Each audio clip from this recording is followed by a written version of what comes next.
Salut à tous, je suis ravie de vous retrouver aujourd'hui pour une nouvelle vidéo. Aujourd'hui, je vais vous faire partager un de mes repas, donc je vais vous montrer la composition de mon plateau repas. C'est très simple, donc je ne vais pas vous mettre la recette puisque je vais me faire des pâtes au pesto. Je vais juste vous partager en fait les produits que j'ai achetés. Par contre, je ne vais pas vous montrer comment on fait cuire des pâtes parce que ça, je sais que vous le savez. C'est parti pour le plateau repas. Voilà les pâtes que je vais utiliser pour mon repas de ce midi. Ce sont des pâtes à la farine de riz de la marque Valpi Bio, ainsi que du basilic bio à l'huile d'olive de chez Prosin. Donc ça, je l'ai trouvé dans la même boutique bio dans laquelle je fais mes courses d'habitude.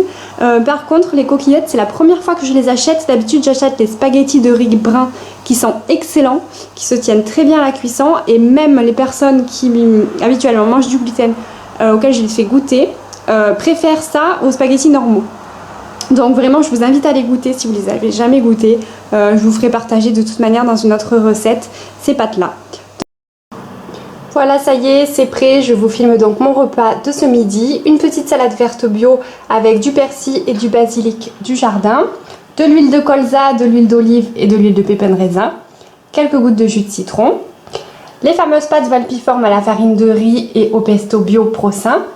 Et en dessert, une crupote. Donc en fait, j'ai fait une banane écrasée avec de la caroube qui remplace le cacao. J'aime bien, c'est un petit goût différent. Donc je mélangerai la caroube avec la banane et ça me fera un petit dessert chocolaté.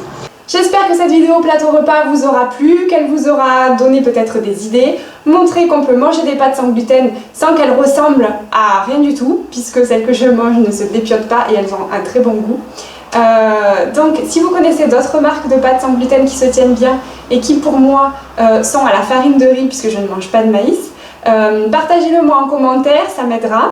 Je vous dis à très bientôt dans de nouvelles vidéos. Si celle-ci vous a plu, je vous invite à cliquer sur le pouce pour la liker, à vous abonner à ma chaîne pour trouver des sources d'inspiration, des recettes sans gluten, des cosmétiques sans gluten et bien d'autres choses. À la prochaine, bye bye.